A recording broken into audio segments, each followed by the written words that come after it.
Hi guys, आप सबका स्वागत है आपके अपने चैनल पर। जैसे कि चैनल के नाम से पता चलता है, यहाँ पर हम 11th और 12th की केमिस्ट्री पढ़ेंगे। पैंडेमिक कंडीशन के चलते हुए 11th और 12th का सिलेबस 30% रिड्यूस कर दिया गया है। तो यहाँ पर आपको केमिस्ट्री 11-12 की 2021 के लिए पढ़ाई जाएगी और यहाँ पर आपको केमिस्ट्री पढ़ाने के साथ साथ जो आपके केमिस्ट्री में डाउट आएंगे उनको भी सॉल्व करा जाएगा। अब बात आती है उन डाउट्स को कैसे क्लियर करा जाएगा। तो आपको मैं इसी वीडियो में एक ईमेल आईडी दूंगा जहां पर आप अपने क्वेश्चंस मुझे सेंड करिएगा। उनके सॉल्यूशन बनाकर मैं इसी चैनल पर अपलोड करूंगा। यह मेरा आपसे वादा है। तो जितना हो सके शेयर करिए ताकि आपके दोस्त भी इस बात का फायदा उठा सके। और मेरे चैनल को सब्सक्राइब कर लीजिए, बेल आइकन को प्रेस कर लीजिए ताकि मेरी वीडियो की नोटिफिकेशन सबसे पहले आपको मिले। तो हम स्टार्ट करते हैं क्लास 12th का चैप्टर 2 सॉल्यूशन। तो गाइज हमें पहले समझना होगा सॉल्यूशन किसे कहते हैं। Solution are homogeneous mixtures of 2 और मोर देन 2 कंपोनेंट्स। जब हम 2 या 2 से ज्यादा कंपोनेंट्स को मिलाकर एक होमोजेनियस मिक्सचर बनाते हैं तो उसको बोलते हैं सॉल्यूशन। फॉर एग्जाम्पल आप एक गिलास लीजिए, उसके अंदर आप वाटर डालिए, वाटर के अंदर आप सॉल्ट डालिए, शुगर डालिए, आप उसको मिलाइए। उसके बाद जो आपको फाइनल प्रोडक्ट मिलेगा वो हमारा सॉल्यूशन कहलाएगा। अब गाइस यहाँ पर एक टर्म आई है होमोजेनियस मिक्सचर। होमोजेनियस मिक्सचर का मतलब ये होता है कि एक कंपोनेंट दूसरे कंपोनेंट के अंदर पूरे तरीके से मिल गया, जैसे कि सॉल्ट और शुगर वाटर के अंदर पूरे तरीके से मिल गई, तो इसको बोलेंगे होमोजेनियस मिक्सचर। और होमोजेनियस मिक्सचर को ही सॉल्यूशन कहते हैं। The two constituents of the solution are solvent and solute. Solution के 2 पार्ट होते हैं, सॉल्वेंट और सॉल्यूट। इन दोनों से मिलकर ही सॉल्यूशन बनता है। तो समझते हैं सॉल्वेंट किसे कहते हैं और solute. Solvent, it is that component of the solution which is present in a relatively large proportion in the solution। यह सॉल्यूशन का वो पार्ट होता है जो ज्यादा क्वांटिटी में प्रेजेंट होता है। जैसे कि हमारे एग्जांपल में वाटर ज्यादा क्वांटिटी में प्रेजेंट है तो वाटर हमारा सॉल्वेंट है। सेकंड पॉइंट में गाइस बाद में आएंगे, पहले समझते हैं सॉल्यूट किसे कहते हैं। It is the component of a solution which is present in relatively small proportion। जो कम क्वांटिटी में प्रेजेंट होता है उसको बोलते हैं सॉल्यूट। हमारे एग्जांपल में सॉल्ट और शुगर कम क्वांटिटी में प्रेजेंट है तो ये हमारे सॉल्यूट हैं। पर गाइस एक बात नोट करने की है, जो फिजिकल स्टेट हमारी सॉल्वेंट की है वही फिजिकल स्टेट हमारी सॉल्यूशन की होती है। कैसे? हमारे एग्जाम्पल के अंदर वाटर जो है सॉल्वेंट है और वाटर की फिजिकल स्टेट क्या है, लिक्विड। और जो हमें फाइनल सॉल्यूशन मिल रहा है उसकी भी फिजिकल स्टेट क्या है, लिक्विड। इसका मतलब ये है जो फिजिकल स्टेट सॉल्वेंट की होती है वही फिजिकल स्टेट हमारे सॉल्यूशन की होती है। तो सेकंड पॉइंट के अंदर यही लिखा हुआ है, physical state is same as that of the resulting solution. ठीक है गाइस, यहाँ पर आप एक बात और देखिए, सॉल्वेंट हमारा एक ही होगा पर सॉल्यूट हमारे एक से ज्यादा भी हो सकते हैं। जैसे कि सॉल्ट और शुगर हमने अभी कहा तो ये 2 सॉल्यूट हैं और सॉल्वेंट हमारा एक है वाटर। ठीक है गाइस, अब समझते हैं binary solution. What is binary solution? If in any solution solvent and solute is only one, that solution is called binary solution. Binary solution ऐसे सॉल्यूशन को कहते हैं जिसमें सिर्फ एक ही सॉल्वेंट और एक ही सॉल्यूट हो, उसको बोलते हैं बाइनरी सॉल्यूशन। और इस चैप्टर में हम ज्यादा बाइनरी सॉल्यूशन के बारे में ही बात करेंगे। ठीक है गाइस, अब आगे चलते हैं। अब बात आती है कंसंट्रेशन टर्म्स की। कंसंट्रेशन टर्म्स 2 होती हैं, एक होती है वॉल्यूम रिलेटेड और एक होती है मास रिलेटेड। जो वॉल्यूम रिलेटेड होती हैं वो टेम्परेचर पर डिपेंड करती हैं। गाइस कैसे?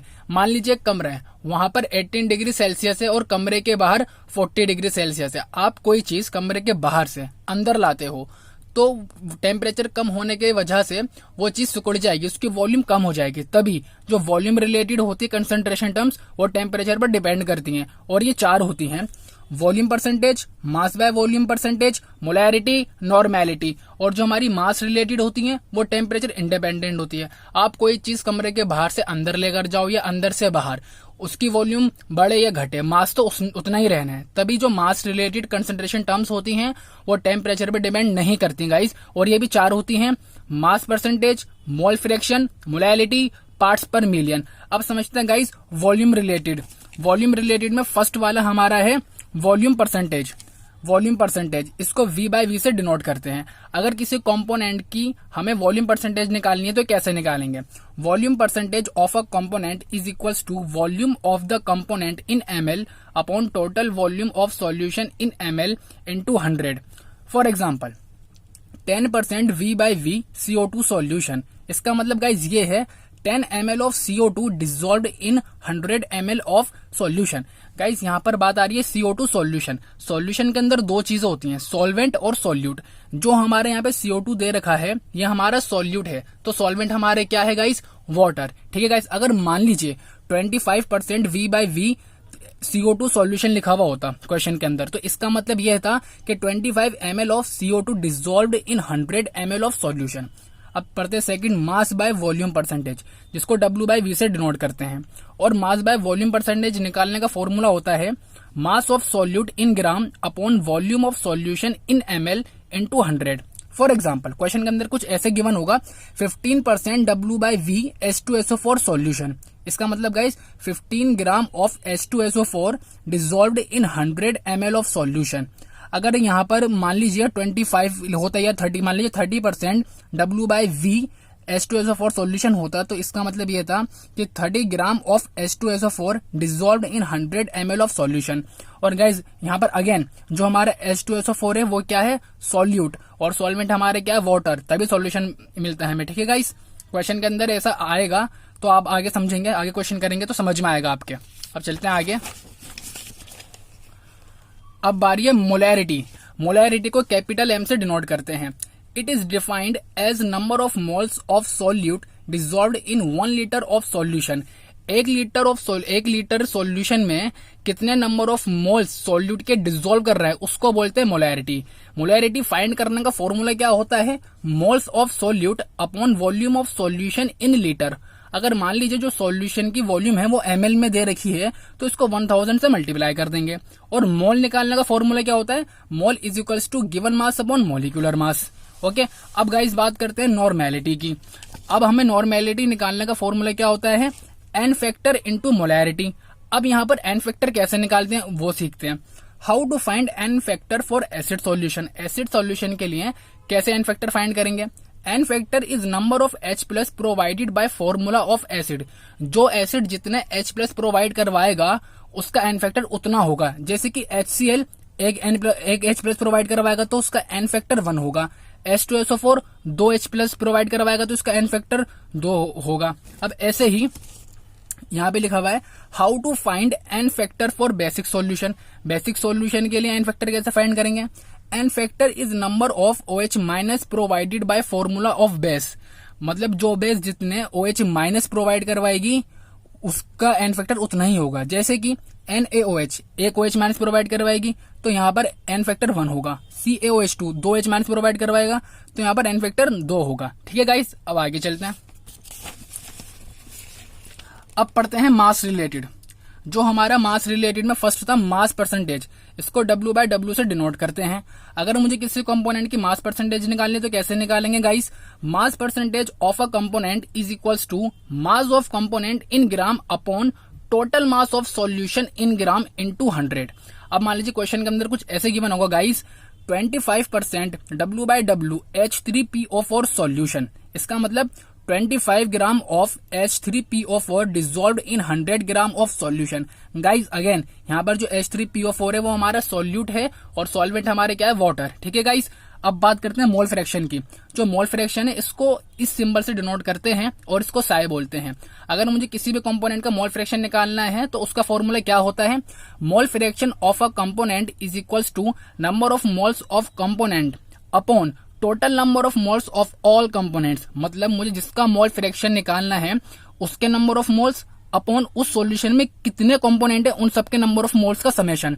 इसको एक एग्जांपल के थ्रू समझेंगे ताकि आपको समझ में आएगा। इस for example, in a binary mixture if the number of moles of A and B are Na and Nb respectively the mole fraction of A will be. Guys एक बाइनरी मिक्सचर है, उसके अंदर दो कंपोनेंट है A और B। A के number of moles Na है और B के नंबर ऑफ मोल्स Nb है। तो मुझे मोल फ्रैक्शन फाइंड करना है A का, तो mole fraction of A is equals to number of moles of A। जैसे कि यहाँ पे लिखा था जिस कंपोनेंट का आपको मोल फ्रैक्शन निकालना है तो उसके नंबर ऑफ मोल्स आएंगे। मुझे A का निकाल लेते नंबर ऑफ मोल, A का निकालना है मोल फ्रैक्शन तो A के नंबर ऑफ मोल्स आएंगे अपॉन सब कंपोनेंट के नंबर ऑफ मोल्स का summation Na plus Nb। Okay guys, I hope तुम्हारे समझ में आया हो। आगे क्वेश्चन करेंगे इससे रिलेटेड तो और अच्छे तरीके से समझ में आएगा। अब चलते हैं मोलैलिटी। मोलैलिटी इसको स्मॉल m से डिनोट करते हैं। It is defined as the number of moles of solute per kilogram of the solvent. ठीक है गाइस, मोलैलिटी का फॉर्मूला होता है moles of solute upon mass of solvent in KG. अगर ग्राम में करना है तो 1000 से मल्टीप्लाई कर देंगे। ठीक है गाइस, अब आगे चलते हैं। पार्ट्स पर मिलियन, जिसको हम पीपीएम भी बोलते हैं, ये इतना इंपॉर्टेंट है नहीं, तो इसका सिर्फ आप फॉर्मूला देख लीजिए। पीपीएम का फॉर्मूला होता है number of parts of the component upon total number of parts of all components of the solution into 10⁻⁶। Guys, हमने आज की थ्योरी कंप्लीट कर ली है। अब इस थ्योरी से रिलेटेड हम कुछ क्वेश्चन करेंगे, वो भी एनसीईआरटी के एक्सरसाइज के क्वेश्चन है।